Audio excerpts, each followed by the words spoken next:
በመጨረሻም ተፈጸመ። እኛና ሀጂ በክርስቶስ ፍቅር ባንገናኝም በኢትዮጵያ ፍቅር ግን ተገናኝተናል። ሀጂን እንደ ጳጳሱ ደናሁን አባታችን ታላቁ አባታችን ሙፍቲ ሀጂ ዑመር ኢድሪስ ወደ ዘላለማዊ ቤታቸው ተሸኝተዋል። በኢትዮጵያ ሙስሊሞች ጉዳይ ጠቅላይ ምክር ቤት ፕሬዝዳንት የነበሩት የክብር ዶክተር ተቀዳሚ ሙፍቲ ሀጂ ዑመር ኢድሪስ የሽኝት ስነ ስርዓት በሐዘን ተጠናቆ ቀብራቸው ተፈጽሟል።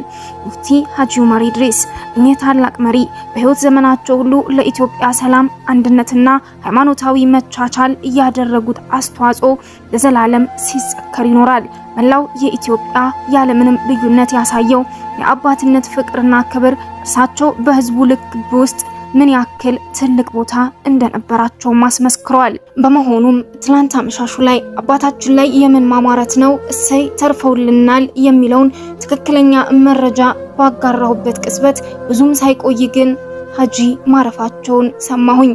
ጥልቅ ሐዘን ልብ ይሰብራል። ወዲያው መረጃውን ማጋራት ባልችልም ዛሬ ግን ወደ እናንተ አሰናድቼ መጨረሻቸውን ላሰማችሁ ወደድኩኝ።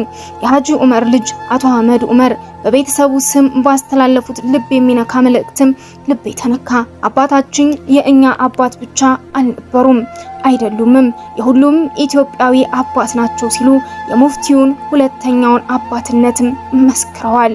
ሰላም ጤና ይስጥልን። የተወደዳችሁና የተከበራችሁ የበመንገድ ሚዲያ ተከታታዮቻችን በያላችሁ